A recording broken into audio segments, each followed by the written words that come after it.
Welcome to the Game On podcast. Tonight, Thunderbirds are go. Back-to-back champions. Congratulations. Port Adelaide beat another top four team, but does that put the argument to bed? And the Crows, another honourable defeat, but who stays and who goes? Let's do this. Welcome to the Game On podcast. My name's Pete, and Malcolm, what's your good from the weekend, mate?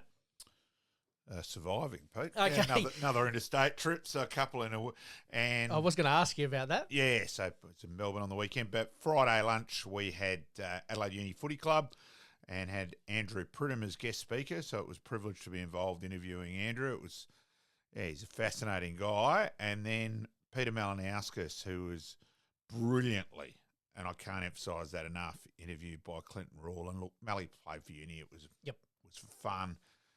Took it right in the right spirit, and it was to Clinton's credit. He'd done his homework, and it was a great day. Absolutely, mate. You're racking up the frequent flyer miles. Fortnight ago in Sydney, last week in Melbourne. Where Perth this weekend? No, that'll do for a while, mate. The early starts get you there. All right, yes. Let's get into Around the Grounds. Around the Grounds.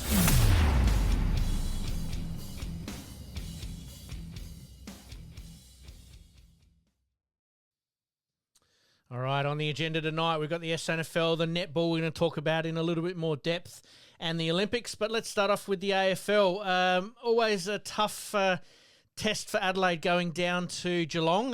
What are your thoughts, mate?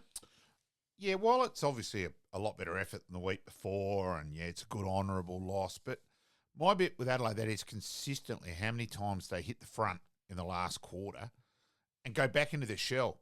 If Adelaide had kept taking the game on there and kicked a couple more goals, that would have been enough. Bless you. Yeah, and that was probably my beef out of that. Yeah, good effort, but. And, yeah, I just think they're not good at finishing. I think there's a lack of belief there, and understandably the players don't really think we're going to win. Yep. And I think that then comes out, and that's a twofold period. Like, Gold Coast yet again. You know, how much that's played above the head. Haven't won interstate for 420 days now. As we know, a lot of sports played above the years. Yep. All right, let's have a listen to Matty Nixon, what he had to say, and some interesting comments. If there's a stat that we dominated, it was hit-outs, but we need to be better with our connection on that. How are we making the most of those? Because they end up beating us in ground ball in around those stoppages and taking far too many footies away from there. We set up the game to come in and we have an approach that we want to play it at a certain end of the ground. We didn't do that tonight. We did get some ruck dominance, but we'll go away and work on that. It's one we got some score from stoppage, but we should be getting a lot more footy out of there. So Matty Nix obviously pointing out the obvious there that they're getting their hands on the ball, but not getting it first and getting it out of the middle. We've talked about this at length. I know your thoughts on this, but I hope Adelaide don't get seduced into thinking that the 5-point loss was a good result by some of the players that probably are in the gun when you think about it. For mine, ruck's still Adelaide's biggest issue. Has been for 7 years. You know my thoughts. Yeah, I'm pretty adamant. Does Adelaide go after someone like a Draper? His tap at the end of not only the Adelaide game to Merritt and also the game against Freo just shows you how much a tap ruckman and putting the ball to advantage can be an advantage for the players. But is it a case of Adelaide missing a classy midfielder like a Rankin that may have made a difference? I think it's a combination.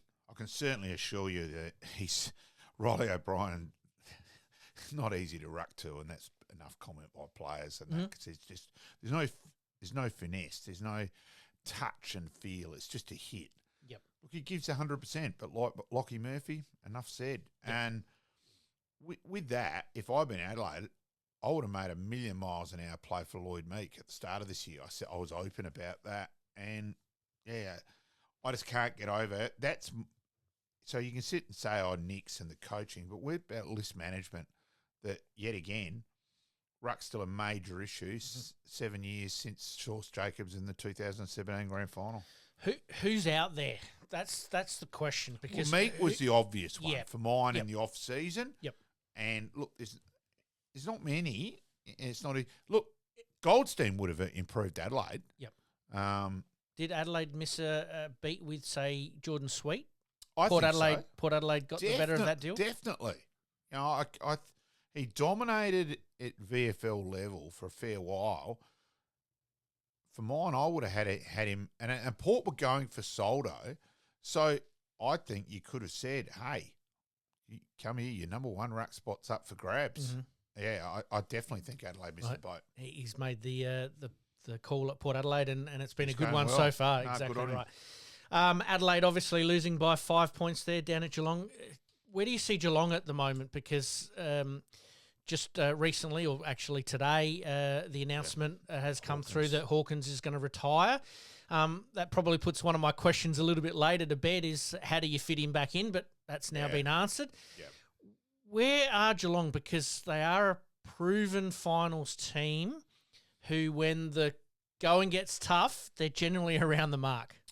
Yeah, look, they're still around. It's so open, it's so up for grabs. You know, quite incredibly, you've got the team on top of the ladder are arguably the worst team in the competition at the moment. It's quite incredible. Yep. It's bizarre. Like, imagine after 4 rounds, Brisbane are 9-4. Like, you wouldn't have backed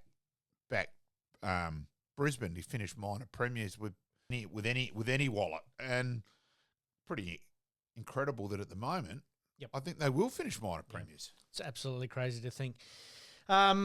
Let's move on to Port Adelaide. 112-point victory against Sydney. You just led me into that beautifully there, that Sydney are on the nose at the moment and just cannot muster a competitive performance, which is very un-Sydney-like.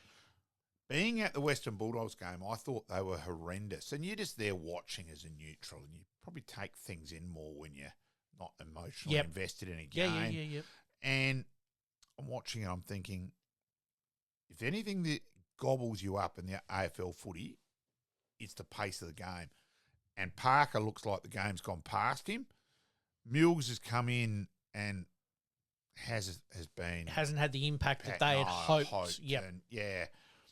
And at the moment, not even remotely competitive. Like, it was a bizarre scoreline. It was your Div 8 reserve scoreline, which 71 points to nothing before you got an even half look from Sydney. Yeah, that's the crazy part. Oh, yeah.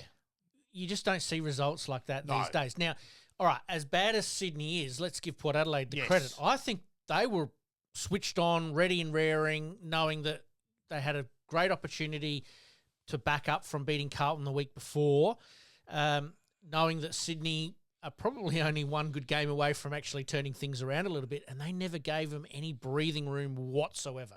Oh, and as we've spoken about, the dynamic trio in the midfield, and Drew had a really good game as well. That's dry weather, September, those three, they're a big chance. Absolutely. All right, now Port Adelaide. We'll stay with Port Adelaide. We'll listen to what Kenny had to say, mate. I'll remember it, is what I will do. I will remember. I remember the game, and I'll remember it easily, because you just don't normally do that sort of stuff. And in 400 times that I've turned up to the footy, it's probably as good as I've nearly seen. I just think we've been building pretty well, and we've been built around hard work, and when you can hold 1 and 2 on the ladder to 47 points in 6 quarters. Defensively, we're no good, is what we've had to live with a fair bit, and we've had to work really hard at that. And credit to Goldie and the team for putting some great defensive effort in over the last little period of time. So Kenny obviously talking about their defence and how things have changed. Does it coincide with Ratugolea moving out of that back line? Because it sort of looks that way. They look better balanced. Yeah. Well, that's what I'm sort of alluding to. Yeah. Oh, look. Yeah. We talk about the grand final where Melbourne just blitzed the Bulldogs and played probably perfect football. I think from Port Adelaide, 3 goals down. Yes. Port Adelaide, I think, pretty much played the perfect 4-quarter game. Yeah. When you think about it. Oh, exactly. You kept sort of waiting for Sydney just to come back, and it'll become an arm wrestle or a 10 goal to so win. Not, thank goodness it was 7 points short of the magical number of 119. But Yeah, but no, they were brilliant. And they're, as I said, I've always rated Hinkley a lot more than a lot of Port supporters. Yep. He's fantastic with his communication with players.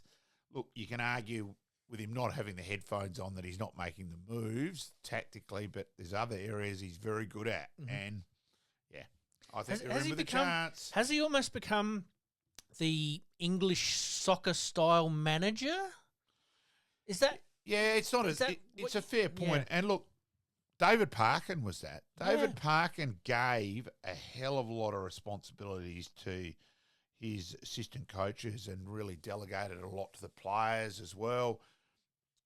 So, I think Hinkley's doing that. And at the moment, all of a sudden, I think the old comment, the words from Malcolm Blight after Adelaide lost that first showdown against Port and the world had ended, came in, wrote 18 minor rounds to games to go. We're playing a marathon, not a sprint. Yep.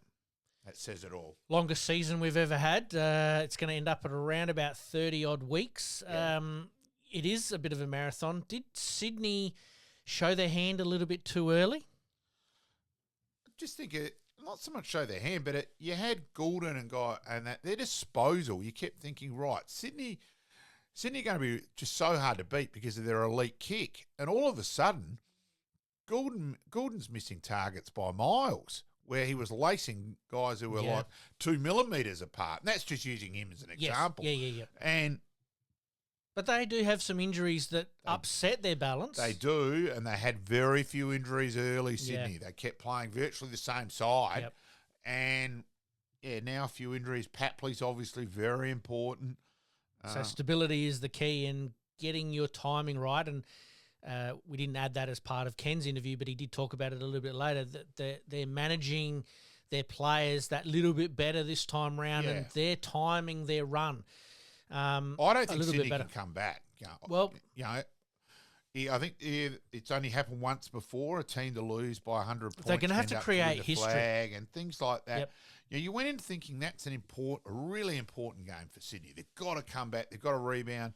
First uncompetitive performance the week before against Western Bulldogs. And then they got blown out the Scheisenhauser. So, psychologically will play a little bit of a big part. All right, you did say there that Sydney are going to have to create some history, losing the way they did with 5 rounds or within 5 rounds to go of the season. It's not so great. Let's talk about a couple of the other games. The Bulldogs getting Melbourne by 51 points. That's impressive. Again, talking about timing and also switch hitting players. Lob going back gives them greater balance. Far better. It's incredible how much he looks so much better behind the ball. And I can't work out why Adelaide haven't done that with Himmelberg. I would have done that ages ago. Well, we talked about it about a fortnight ago, but we've also talked about it previously. Yeah. But I'm just saying, Lob all of a sudden, and Lob and Jones, they look balanced down back. Norton, Ugle-Hagel and Darcy combining up well. West has been dynamic West and well, he's almost the foil, isn't he, to Ugle-Hagen and Waitman as well. They look as well balanced as anyone at the moment. Scary thought. Melbourne cooked. Yes. Do they put players out to pasture for the remainder of the year because Gawn just doesn't look right, and realistically now you can almost put a line through them? I reckon they might go one more week. Okay. Yeah, cool. The Eagles getting up over the Suns. The away curse for the Suns continues.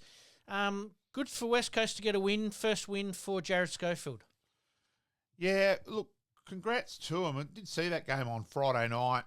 Congratulations to Woodville West Torrens.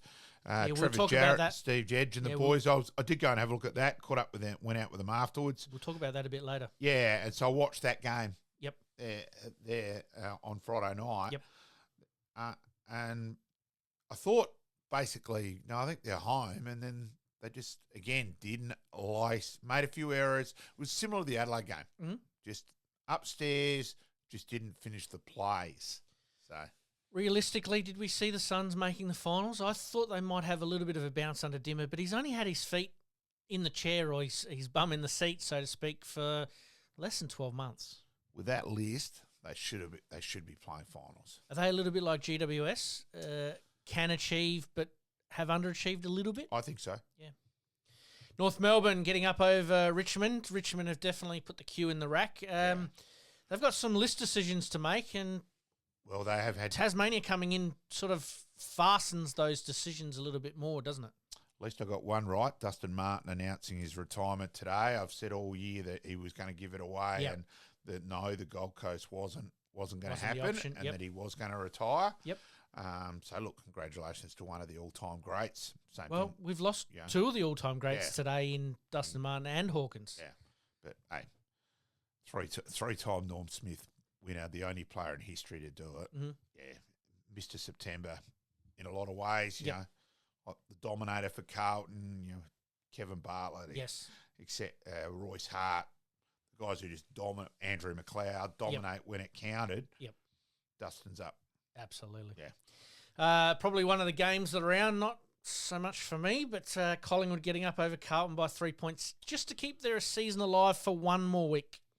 Yeah, and for a guy who's a beautiful kick, he was the player. I reckon if you ask most Carlton supporters, he's the player that you have been very happy to have the ball in the hands, to Yep. have a kick for goal after the siren. Well, he did get a knock, which some people say, did that affect him, not affect him, should have been called not, but he took the shot. He decided to take the kick. The onus was on him. Yeah. If he he stays- missed by that much, though. If he stays down holding his head, someone else takes the kick. Yep. Now, but he's normally a beautiful kick. And, yeah, he shanked it completely. It wasn't even, you know, he didn't just miss. Yep. You know, he kicked it into the Rod Laver arena. Yeah. Pendlebury obviously getting a win in Yeah. his 400th. I Which think is that was fantastic. probably the biggest story Yeah, of it the is. day, that not only playing 400 games, but getting the win. A great servant, not only for football, but for the Collingwood football. So consistent. You know, we all hear about his basketball things every week. But, look, he's one of the all-time greats. You know, his poise and balance, his ability to make time stand still, he's up there with anyone. Yeah. And as I In fact, mentioned I last reckon week, he's probably number one in that Yeah. regard. as I mentioned last week, 17 other clubs would have loved to have had him on the list, that's for sure. Yep. Another in the lead up, obviously, with 3 or 4 rounds to go, some of these matches are becoming very vital. The Giants coming back from 28 points down at three-quarter time to beat the Hawks. That was staggering. It really looked Hawthorn were home. And then Hawthorn got a free kick because no DWS player was in the goal square Yep. for the start. Start, yep. For goodness sake. While you might disagree, it's a rule, just bloody obey it. And to give away a free, which Hawthorn got the goal, Yes. to go 3 goals up at the 19-minute mark, you're thinking that's enough. Yes. And, yeah, Kingsley's made some vital moves at various stages this year. His move with Tom Green and Toby Green and Hogan, that mix swinging through the middle and through the forward lines. geez, Hogan's hands. Yeah, A sticky lead as, again. isn't it? A lead again. Yep. It's funny, it's his 3rd club and promising at Melbourne, did very little at Freo, and now has just come alive with his best season ever. And you say huge chance for Coleman and surely all Australian. Well, so he's had a great year. We did talk last week about potential players that have played at 3 different clubs. Yeah. I've done a little bit of research. I didn't go back as far as I probably could have, but I only found Stengel as one. Yep. Now, Treloar and Hogan in the same year could potentially be that's 2 true. and 3. Yeah. So, And they both should make it, you would think. yeah, I think Hogan at full forward and Treloar He's had a great not year. on the ground but on the bench. Oh, he's had a fantastic And year. celebrating his 250th Yeah. on the weekend. He just looks free at the moment. Oh. Like he's playing with, like, Running I've got nothing to lose. beautifully. Yeah. His disposal seems to be a bit cleaner and a bit. And that was his not knock seemed at to Collingwood. yeah, he's not seemed to rush the kick. He seemed to be balancing more and using the footy far better. So, yeah. Unbelievable. And then huge ramifications in the next game. Essendon getting up over the Dockers by a point. Well, I mean, I was on the bus, on the Sky bus, back to the airport. Yes. Clicked on. Amos has kicked a goal. You're thinking, right, that's game over. Didn't worry about it for a few minutes and clicked back on, and all of a sudden Essendon were a point up and then won. Yeah, incredible result. Interestingly enough, on the train back with a few Freo supporters, and geez, they were flat. Yep. One very interesting point, Pete. We always say footy, we're pretty good at celebrating or commiserating on the football. Mm-hmm. The plane was packed. the 6:15 plane was packed Sunday morning. Very, very quiet. And oh my God, were there some seedy Vixen supporters after the netball on the plane? Yeah, fair call. They'd given it a fair decent nudge. Trust me. Well, Pete Malinowskis would be pretty happy with the tourism dollars being spent here in Adelaide for the grand final. Geez, that group, I reckon, might have helped balance the budget just by themselves. Fair call. Essendon really needed a win. If they'd lost, they would have torn the place apart. The Dockers, where are you with the Dockers? Because a couple of teams, who do we trust? Do we trust the Dockers? Not away again. It's so much this away bit, and that loss is realistically going to probably cost them a top 4 spot. Yep. They've got a pretty hard run from here, Freo. Geelong this week's a huge game. It is in Perth. Yes. So, you sort of back them to be favourites, but it's a massive game. And to finish us off, the Lions, 9 in a row, getting up over the St Kilda Saints by 85 points. Yeah. They're just humming along very nicely, and you brought it up at the top of the show that who would have thought at round 4 they'd actually be potentially a chance to win the minor premiership. Staggering. It is, as KG would say, strike me pink, unbelievable. Absolutely. All right, let's move on to some hot topics, mate. The grand final time has been confirmed. It will be staying at 2:30. Yeah, I think that's great. The grand final barbecues out and about. You're either at the pub or you're at someone's house at a barbecue. For me, the grand final when they played it at night, watched that at home by myself, and this wasn't the same. Yes, I could have gone somewhere, but nah. So twilight, no.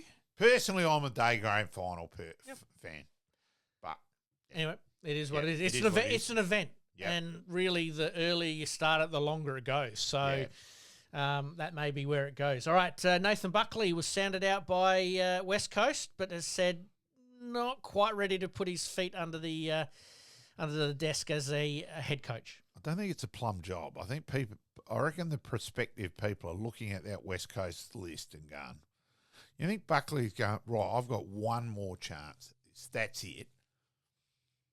I'm basically on a hide into nothing for probably 3 years. Mm-hmm. I'm relying on very good drafting, etc., to build this up because this list is still a bottom 4 list for the next 3 to 4 years. I reckon that's what the prospective, or Dean, like Dean Cox may have just decided, I like life in Sydney. I'm okay as assistant coach. Yep. Don't want the stress as the head role. And I'm not bagging anyone for that. Is it coincidence that when Simpson got sacked, questions obviously got asked of Cox, and then all of a sudden Sydney have gone downhill? Is it just coincidence? Yeah, I think so. Yeah, fair call. Basically, every team at the moment is in it with a chance still to make the finals this year. Is it a case of that we're being what's the word I'm looking for? I think it's very extremely even. The draft is achieving what the AFL wanted, and so teams are in with a shot. It's very, like you're thinking selling membership next year. You're only looking at really probably 3 or 4 clubs who you're going to go Richmond, West Coast, North Melbourne. Yep. All very unlikely. Yep. And any other club from there can sell it a fair bit, But are we being hoodwinked? That's probably the word I was looking for as to some of the other issues that are going on within the AFL because it is so close and everyone's concentrating on the competition, like the umpiring, the draft situation. The next topic we're going to talk about is the wild card weekend. Is that going to be something that becomes more and more prevalent as the finals come about? I'd love to have as much chance of winning Cross Lotto as the wild card round will be confirmed for next year just before the finals. Yep. I'm prepared to put plenty on that happening. All right. Gamble responsibly, of course. Yeah, that may be from pretty good mail. Yeah, no, fair call. Yeah. And I agree with you. I think it's about time, and it probably shows that bye week does not work. Not only extends the season, but it stops everything when there's nothing on. And I just think, too, with the concussion rule, if someone gets concussed in the prelim final and they're forced to miss the grand final, which happened to Chelsea Randall. Now, if that was AFL, that would have got so much more publicity than what it did because it was AFLW. It just got, well, sort of thing. Where when it happens, I think there'll be hell to pay. And then that gap. And I still think you have the Brownlow on the Monday night. Mm-hmm. All the players can do it. It can be done far better with that gap. There's enough things you can have in your Australia. You can really make that a festival of footy week as it is. Yes. And have virtually an event every night. Yep. And considering the broadcasting dollars is what pays for the game, I'm surprised it hasn't happened already. Well, speaking about broadcasting deals there, that the new AFL broadcasting deal comes into effect as of next year. It means there'll be no live-to-air or free-to-air on Saturday afternoons in most regions. It was always going to happen, and it's just gradually happening more and more. Now, you either go to a pub to watch it, or you get KO. That's what they're virtually telling you. Now, it's not whether we like it or not. What the money in the game, and it's not a game, they're multi-million-dollar corporations. They're not real footy clubs. Well, it's an entertainment industry. Yeah, of which, but if you want a footy club, go to Payneham, go to Rosewater, Tea Tree Gully, Adelaide Uni, etc. They're footy clubs. Yep. Where AFL, they're not. And you're just member number 7683. Like, you're a Carlton man. Yep. Yep. But it's just it's totally different. And the obscene money, and we're talking players are going to be on over $1 million a year, and you've got the average player now is on 400. Like, it's huge. So it's crazy. Question without notice, obviously, Tasmania coming in 2028-ish. There seems to be a real pushback from clubs at the moment for, that 19 by round scenario. How soon after Tasmania comes in does the 20th team come in? Because I'm a big proponent of actually pulling it back to 18 teams. 16 would probably be the ideal number, but 18 teams is probably more realistic. How soon do you think after Tasmania coming in do we get the 20th team? I think it's going to depend on where clubs' financial are at. I think the AFL are going to look at that and go, right, can we afford to keep propping up clubs? And also on the whole broadcasting deal, you've got to remember what Fox are paying is actually worth technically more than what Fox is worth. Yep. Now, they've gone all in. Yeah, but if Fox, or Channel 7 fall away and the game's stuffed. Like, you're putting a massive amount of eggs in one basket. So, and it's pretty crazy, really. So that sort of gets to where I was sort of going with it, is it a case of better quality of product but maybe one less game, as in keeping it at 18 teams or even 16 teams? I think it'll just, where the quality will be better and then spread out a little bit more? That's what we like, but I don't think the AFL think in that way. Yeah. I think it'll purely be a financial decision. They'll sit and go, right, with that. But then as I said, if something goes belly up, it leaves us in a very precarious position.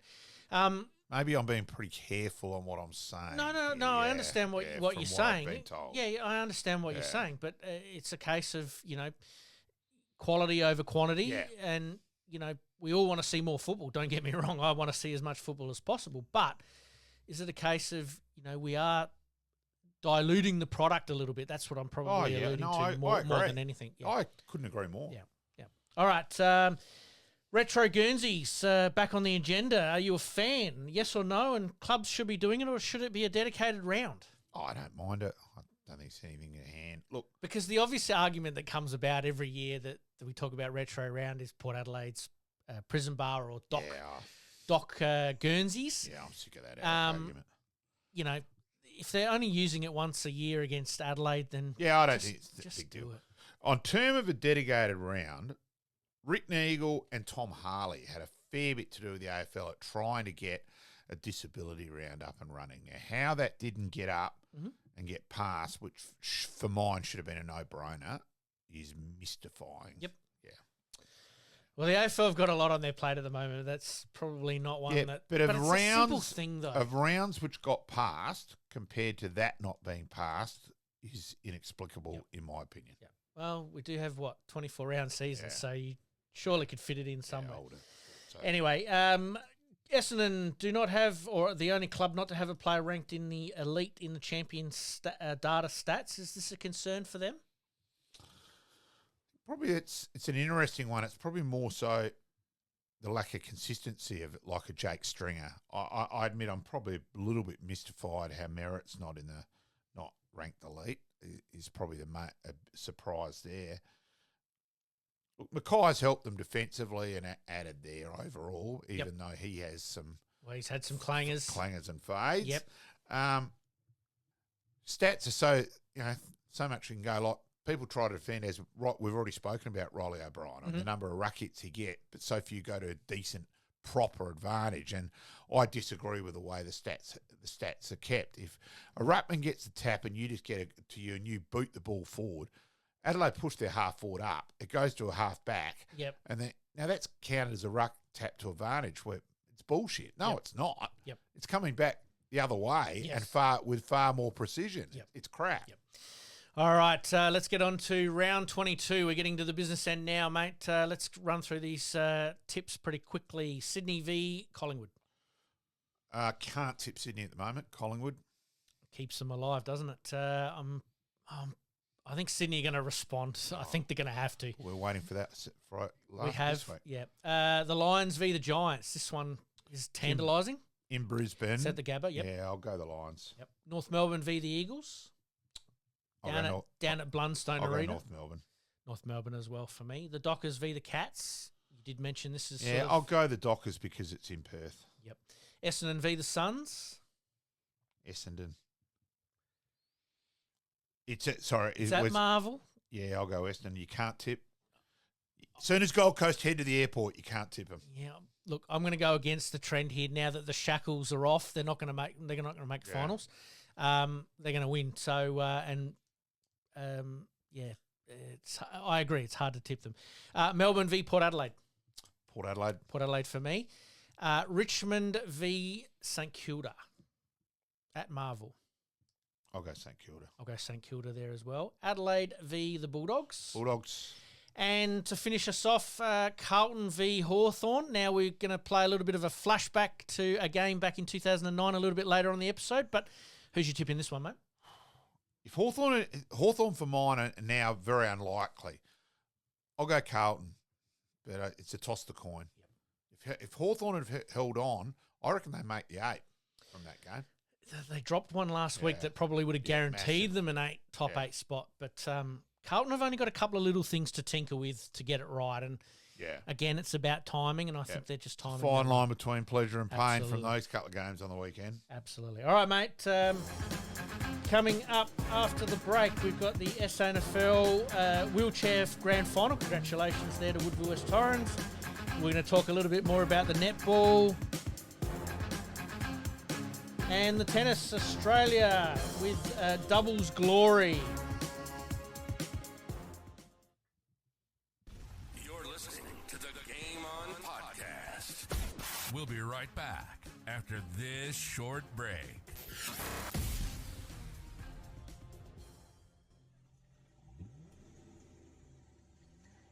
Are dents and scratches putting a dent in your day? Introducing Roger Steen Crash Repairs Adelaide, your trusted solution for automotive woes. With over 2 decades of expertise, Roger Steen Crash Repairs guarantees top-notch service, restoring your vehicle to its former glory in no time. From minor dings to major collisions, our skilled technicians handle it all with precision and care, using state-of-the-art equipment and techniques. Roger Steen Crash Repairs saved my car. It looks brand new. Fast, friendly and reliable. I wouldn't trust anyone else with my vehicle. Don't let accidents slow you down. Visit Roger Steen Crash Repairs Adelaide at 14 Penner Avenue, Glynde, for quality service you can count on. And here's a special offer just for our listeners. Mention this podcast and receive a $100 discount on your repair. Roger Steen Crash Repairs Adelaide. Excellence in every repair. And we thank Roger Steen. And look, anyone out there, if you know of anyone who has a prang, please point them in the way of Roger Steen Crash Repairs. It would be greatly appreciated. Absolutely. All right, let's move on to the SANFL. Let's kick off with the grand final of the Wheelchair League. Woodville West Torrens played Norwood in the grand final, and Woodville West Torrens taking home their maiden premiership. Yeah, congratulations to Trevor Jarrett, David Kuzner, Christine Williams, and the West Torrens crew. They were easily the best side. They won all year. Probably the most united of those groups, I think, was pretty important as well. Mm-hmm. Well done to Steve Edge, and look, to go out with them afterwards for a while. I admit I left I didn't stay that long. No. I think there's still a few still out, actually. Yep. May have got a message from one of them this morning. The best side. Hopefully it grows, though. Like it's been 4 teams, and it desperately needs some more teams in the competition. Yep. Is it a case of the SANFL could just tweak it a little bit to get a few more teams involved? Well, there was rumours of a couple more last year. There's rumours of a couple more this year. Wait and see, but I just hope it happens. Well, congratulations obviously go there to the Woodville West Torrens Football Club, whole club as well. I did see some footage. I would have loved to have got there myself, and it's probably a goal of mine over the next 12 months to get to a couple more games. In that it looked like there was a whole club buy-in for the grand final, which is great. Very much so. And look, there's no doubt whatsoever Woodville West Torrens have done that easily the best of the clubs there with a buy-in. No, I will say Sturt as well had the last few years, they had a fair few of their players there as well, but Woodville West Torrens, certainly the majority of the league playing group were there. So congrats to them. Absolutely. All right, let's move on to the SANFL. We're back after a bye for everybody in the week, so round 17. We've obviously got no games to review from last week, but round 17 games, Nord v the Panthers. Yeah, I'll go for Nord to rebound. Nord with the week off just gives them that little bit more stability with getting a few players back from injury. Not quite as many as we hoped, I may add. Matty Panos is probably a name that hasn't been mentioned too much because he got injured early on in the season. Do we see him coming back towards the back end of the season? Hopefully. I know we're close to the back end of the season, but a few more rounds, maybe a reserves game here or there. Let's wait and see. Fingers crossed. All right, let's move on. North Adelaide taking on Glenelg. Yeah, I'll go Glenelg. Glenelg were pretty impressive against Nord a couple of weeks ago. McBean dominated.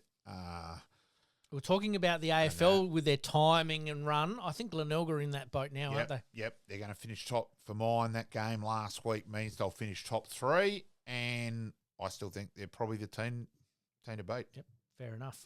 Sturt v Centrals. This one here has some interest. Game, but I'll go Sturt. I'll go Sturt as well. That one's at Thomas Farms Oval there, or Only Oval, so get on down there. West Adelaide taking on Adelaide. Yeah, curtain raiser to the Crows on Saturday night. Sunday? No, Sunday, sorry. Yep, apologies. Yep. I'll go Adelaide. I'll go Adelaide there as well. Port Adelaide taking on Woodville West Torrens. At Alberton on Sunday, I'd like to see Port's AFL to see how many players they get left over. This stage, I'll go Woodville West Torrens, but I reckon that's Port are in with a chance depending on how many players they have from AFL listed.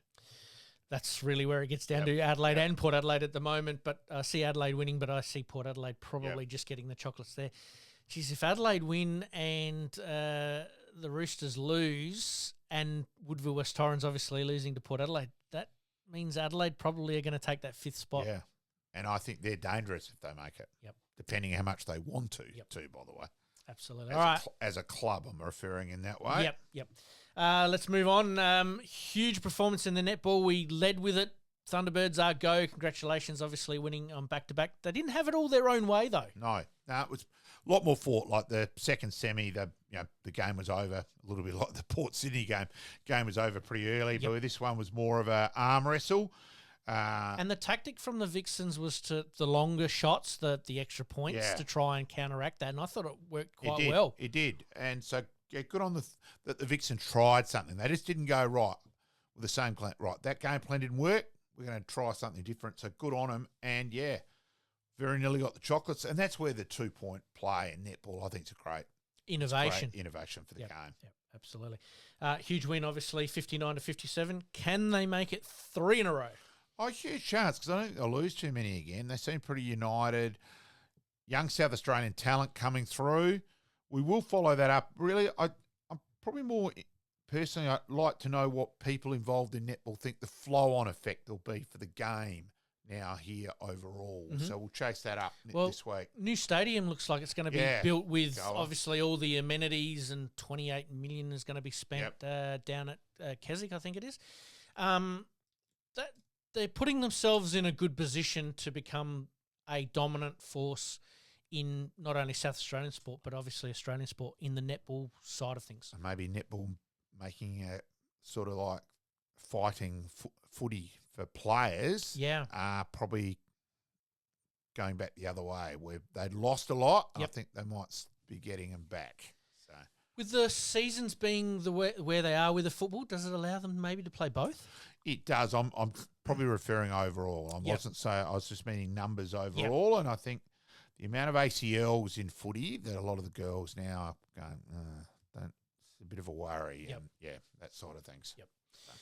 Anyway, congratulations, obviously, there go to the Thunderbirds. Tanya Obst, and the coaching panel there. Great result, fantastic result for South Australia, and we will follow that, as I said, for the domino effects, more my interest in that way. The Giants obviously winning back-to-back in the baseball. Now the Thunderbirds in the... We need another team to get there, that's for sure.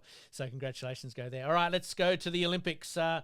First up, gold for the Australians in the tennis, in the doubles. Maddie Ebden and Piers getting the job done against the USA in the semis and in the final. Entertaining game. It was, and I think look, a lot of us aren't fans of... I'm not a fan of any sport being in the Olympics where it's not their major event. So you've already got the 4 majors in golf and tennis. I just, for mine, they just shouldn't be in it. Yep. But it was great to see like a journeyman in Maddie Ebden, not the household name, getting up. And that will be the highlight of his tennis career. Mm-hmm. So for me, that was great that it wasn't. Well, Novak Djokovic winning a gold medal in tennis. Yeah. Yeah, well, we'll talk about that one in a second. Maddie Ebden's had an unbelievable year, reaching basically number 1 in the doubles. He's played with, I think, the statistic was 12 different partners this year, and he still remained on top of the he's of the was, and now he's got an Olympic gold to add to it. But I think for him, like doubles is the speciality. More on the thing that he's not a name which smacks. Yep. It's not a name in tennis which goes whack and hits you between the eyes. Yep. And you could see that how much that meant to him. That's probably what I'm trying to go for. No, that's all right. Jess Fox will stick with the Olympics. Jess Fox adds another medal to a haul at the Olympics. The family has incredible, got more golds than a couple of countries at the moment. Yeah, and it was quite amusing where Jess added after her sister Naomi winning that Dad Richard in the commentary box is the only one without an Olympic medal now, and but it was. And jumping in the water, and I thought just the general emotion. And look, let's remember she got knocked out in that event by her sister. Yes, so, a bit unlucky to draw her sister so early. Absolutely. But obviously very close and great result for Australia. We're sitting currently 3rd on the table or 4th on the table at the moment. Yeah. Yep. I think we've had an unbelievable Olympics. I'm not sure, because of the time difference, how many people are actually tuning in and how much you're investing in it, because I'm a bit in and out at the moment. I'm not as invested as I normally would be. Yeah, and I'm the same. Look, I'm probably a bit of a lunatic that I've followed it at 4 o'clock in the morning. Admit, not the greatest sleeper in the world, and so I've listened and a fair few of those gold medals in the morning. Maybe the other half wasn't overly happy with my reaction when we won 3 gold medals in about 15 minutes. Jumping around, it is hard with the time difference. There's no doubt about that. Just going back briefly on the tennis, you did mention Novak Djokovic obviously winning gold medals. The players also to complete the Golden Grand Slam or the Golden Slam over their career, not in 1 year. There's only been one player I think who's done that, and that's Laver. In that Djokovic joined Serena Williams, Rafael Nadal, Andre Agassi and Steffi Graf as Golden Grand Slam winners. He does rank up there now with one of the best, and I did watch... look, there's no doubt that he's one of the greatest tennis players of all time. Look, him as a person, whatever, you can have your own thoughts there, but purely as a tennis player, he is one of the all-time greats. I did watch the Federer documentary, actually, over the weekend on Amazon, I think it was, or Prime, or one of those streaming services. Unbelievable, Federer, and just taking him through the last 12 days of his career, and, geez, he's so inclusive, and I hope that he did say, I don't want to be lost to tennis like a Bjorn Borg, where he just walked away altogether. I hope that he starts getting involved a little bit more now that he's had time to breathe. Yeah. Let's wait and see. We'll stick with the Olympics. One last question to get you out of here. The swimming masterclass by the Australians. We've got our mojo back in the pool. On the female side, the females have carried Australia this Olympics. Let's be right there. So probably... it'd be great, although we had the Australian obviously winning the 50 metre, the freestyle in the men, but overall it's been the female side of things. Yep. Look, we compete outside our weight in terms of population and all that. Australia does fantastically. It was amusing when Australia were in front of the USA for so long in swimming that USA were going to do an investigation into Australia being in front of them, for goodness sake. Yep. So, finishing us off on swimming, Cole Chalmers' comments after finishing second in his race by quite a length seems to have stirred up a bit of a reaction. What are your thoughts, mate? Oh, look, I think it's probably my interesting part of the swimming is how much longer careers are going now, because it's a sport which, let's be honest, it can't be the most exciting sport to train for, but swimmers are keeping going, and I loved it when Kyle said, "Right, I'm going to continue on and try for another Olympics." So good luck to him. Absolutely, yeah. All right, let's just take a little bit of a quick break. But coming up, our past players, past legends this Friday. Chris Threadgold, Part 2. And on Monday, we've got Daryl Wakelin in our Encore special, Part 2 as well. So tune in to those. You're listening to the Game On Podcast. We'll be right back after this short break. Looking to buy or sell your home anywhere in Adelaide, from the hills to the sea?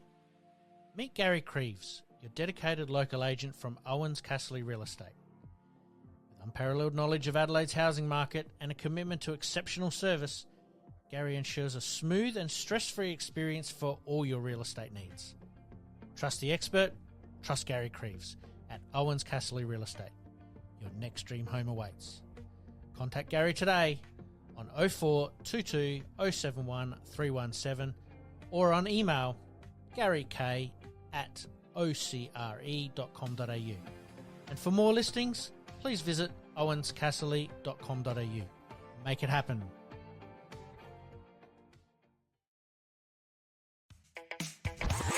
Flashbacks.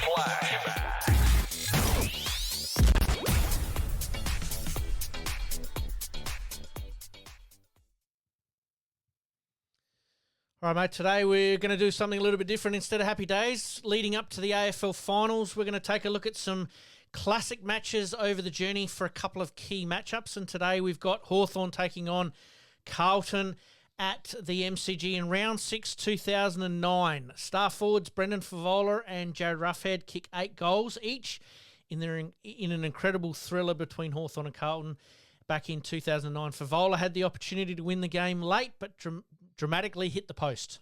Yeah, you would have lost plenty on that. Beautiful kick, Fev, and just didn't quite kick through it as much as normal.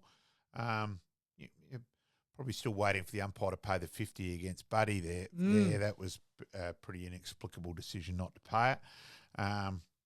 But Favola had the shot after that. Yes. Should have been 50. Yes. But geez, some household names there. Absolutely. Yeah. You've got, for Carlton, you've got Favola, Betts, Gibbs, Judd. Scotland, for Hawthorn, you've got Franklin, Ruffhead, Hodge, Mitchell, Dew, Rioli. And coaches, Alistair Clarkson and Brett Ratton. I mean, Carlton probably should have done a little bit better than what they did during that period, but Hawthorn were up and about. Yep. Also, Carlton unlucky that final in Perth. Still waiting. There should have been a free kick to Carlton in the goal square area in the last couple of minutes, in the last minute, where the hometown sort of decision got them home there. Non-decision.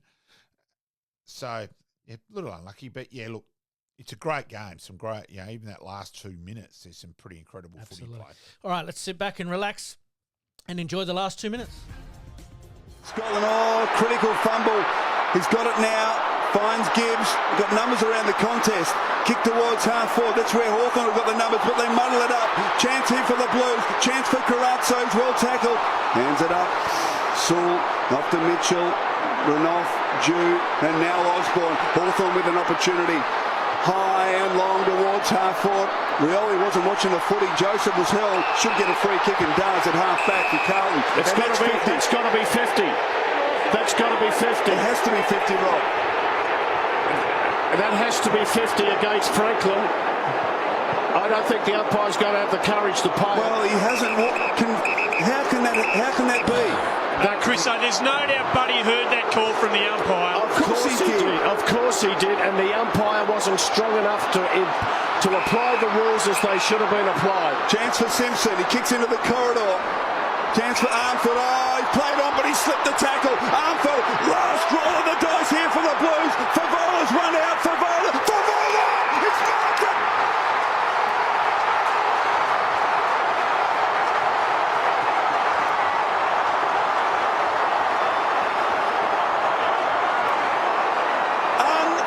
Unbelievable. He's never kicked 9 goals. Armfield slipped the tackle. What a mark, Rob. Armfield was terrific. He took the hits. He just kept going. Did he push off there, by the way? Let's not worry about that. Here he is to win the game for the Blues. He kicks a goal. No, he's missed it. Hit the post.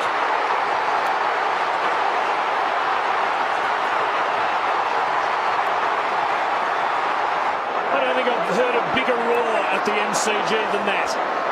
Hawthorn by 4 points. The moment has passed for the Blues. The Hawks should hang on now.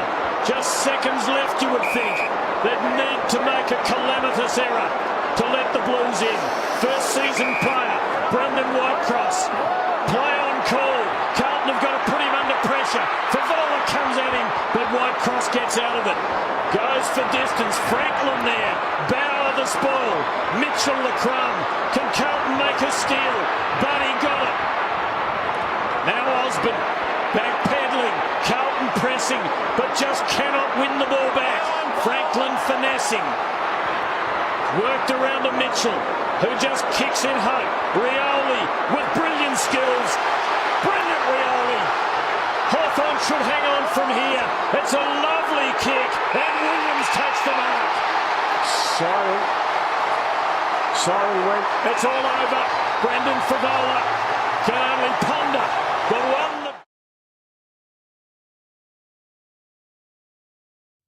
All right, some classic moments there, and do we mount a case for this weekend being another classic? Could well be. Coming up next week, we have the ultimate flashback in the Crows and the Port Adelaide with Showdown Week coming up, so looking forward to that. All right, let's scoot into the extra time, big finish. Extra time, big finish.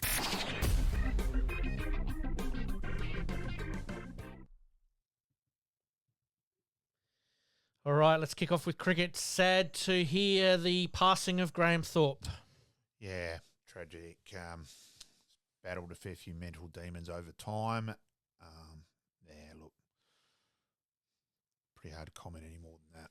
And just thoughts out to family, etc. there. Absolutely. Yeah. All right, let's stick with cricket. Matthew Mott has been removed from England's limited overs men's cricket after 2 years of coaching in charge. Is that a surprise? No, they hadn't quite clicked and gel. No, I think that was predictable. Yep. Do we see him finding another job back here in Australia? Oh, he'll be around the traps. Yep. How did cricket fit? Cricket Australia fit in the test indoors once the Tasmanian Stadium is completed, and who will potentially be their opposition? I think it's impossible to predict because it's going to depend on the 2020 circus around the world. Who knows what the agreement's there? Mm-hmm. who knows how much more control India will have of the game overall. Yep. I think that one is actually impossible to predict, Pete. Okay, well, we'll keep an eye on that, but it was just a thought that no, I don't mind came across. I think it's a possibility, but I just think there's so many other things to happen in cricket at the moment. Yep. Trying to get the big three, and especially India, to get on the same page and actually realise they've got to support the other countries. Yeah. All right, let's move on to basketball. During the Olympics, the Boomers make it through to the finals after a rough group stage, just scraping through, and now have to play Serbia. Yeah, probably just they look like you'd think Serbia will just be too good there and go out at that stage. And look, well, if I think they win, I think they go on to play America, so the US. So it's the same. It's the same in the women's side. Doesn't get any easier, does it? Yeah, the women losing to Nigeria is probably going to come back to bite them on the bum, you suspect. Yep. They did make it through, obviously, to the finals as well. But, it's going to be interesting. All right, let's... Probably the other one, though, the hockey. You know, hockey yet again. Hockey have bombed out in both in the quarters. It's a bitterly disappointing result. I'd say that's probably Australia's most disappointing result, that hockey were a traditional power and the women looked to be the best side by a mile in the round robin series, and then lost 3-2, had a lot of the play against China and managed to miss by millimetres on several occasions. And, it was certainly the one which got away. Yep. And, it's probably the one sport that we're kicking ourselves a little bit at the moment with when it comes to just not quite getting the job done. And remembering Olympics is just every 4 years. So it's such a huge turnover as well. For a lot of those players, that's their one chance. Yep. Yeah. All right, let's quickly talk the NRL. The Storm sitting first, Panthers second, Roosters third, Sharks fourth, Bulldogs fifth, Cowboys sixth, the Seagulls seventh, and the Dragons eighth. Dolphins, Raiders, and Titans all banging on the door of the top eight there. So we might cover that one in a little bit more depth. Yeah, it's probably spots up for grabs, similar to AFL, that it's pretty close and tight. Incredible that the Storm continue to be around the mark every year. Remarkable, really. It is, absolutely. All right, let's move on to soccer. The Matildas have parted ways with their coach mutually. Yeah. But this almost happened at the World Cup in Australia. It did. So it's been a few things smouldering there for a while. And the bloodletting has begun. Yeah. I think you're right. We've just got to wait and see the potential long-term ramifications. Well, will it derail Football Australia's growth in the short term? Possibly. It's because it's the one thing they probably haven't got right is that they get all this participation, but getting them to that next step level. Yep. Yeah, just got to wait and see. Absolutely. Yeah. Let's talk a little bit more locally. Adelaide United scraped through against Blacktown 3-2. Yeah, scrapes through is correct, but they stay alive and they've got a good record in this tournament, Adelaide United. So at least they're still around. So and they're starting to get some players coming back. Exactly right. And the biggest shock from the tournament is Sydney FC getting knocked out by the Oakley Cannons. Go you Cannons, yeah. They did blast off. So I saw some of the highlights of this game, and hardly any spectators there behind the goals and around the place. But they went absolutely nuts when they scored. So congratulations. Absolutely. All right, let's move on to tennis. We did talk about it briefly in the Olympics. This is a totally separate achievement, is Sebastian Korda. Yeah. Creating a little bit of tennis history with his latest win. He's the first father-son to win the same tournament and rank inside the top 20 in the world. That's a little bit of history. Yeah. And positive history. And the daughter plays golf at a very, very high level. So they love their sport, the Kordas. Yep. And, as we've got, Djokovic completes the trophy cabinet. He does. Yep. Now, Andy Murray, obviously, with tennis there, announcing his retirement at the end of the Olympics, kept his game alive for a couple of close doubles games. But battled his heart out where the body was gone. Exactly right. All right, let's move on to a couple of fast finishing questions, mate. The Saka coaching job. Any decisions coming? Seems like it's dragging on. Seems like Marcel Marceau too, that it is. And look, my understanding was that interviews were done a month or so ago, so I don't get it. Yeah, it's really weird. Why are they holding off on announcing a decision? Yeah, I don't. Or they're waiting for another applicant. Who knows? Maybe someone's come out of left field that might be available. Who knows? Who knows? All right. Who was the most players dismissed on a duck? Wazzy Macran, Glenn McGrath, Matthias Muthaluran, and Anderson. Well, purely because you've got Akram name listed there, which is weird because he could seriously bat. You know, made a fantastic Test century here at Adelaide Oval. I'll go Jimmy Anderson, but with no confidence. Wazzy Macran. Yeah, purely because his name was there. Yep. I did think that. Yep. 189 times in his career he got dismissed for a duck. Purely, if I'd had to there on a money thing, I would have gone Akram because it made the most sense from the candidates, Little bit of fun there to finish us off. Fine. AFLW's back in the news just a little bit coming up on the season. Both Port Adelaide and Adelaide have named new captains for the year. This was announced from Port Adelaide a couple of weeks ago that Janelle Cuthbertson has got the job taking over from Erin Phillips in her retirement. Yeah, and look, all the best there to Janelle. Big shoes to follow on from. And the crosstown rivals in Adelaide there naming dual captains this year with Ebony Marinoff and Sarah Allen. Yeah, I'm a big Sarah Allen fan, having done a few coaches. She's quiet, but there's is it a case of standards. Is it a case of she's going to be quiet, but when she speaks, everyone's going to listen? I would say so. Yeah. And I'd say Ebony will speak a lot more, but I reckon the Sarah yin and yin and yang. Yeah. Oh, that's good. Talking about AFLW, the Port Adelaide and Adelaide teams are heading up to Port Augusta for a little bit of an internal trial or a sim pre-season game, but they face each other in a couple of weeks' time in the real deal round one, and Port Adelaide are going to get to wear the prison bar Guernsey. All right, let's finish off very, very quickly. The good, the bad, the ugly.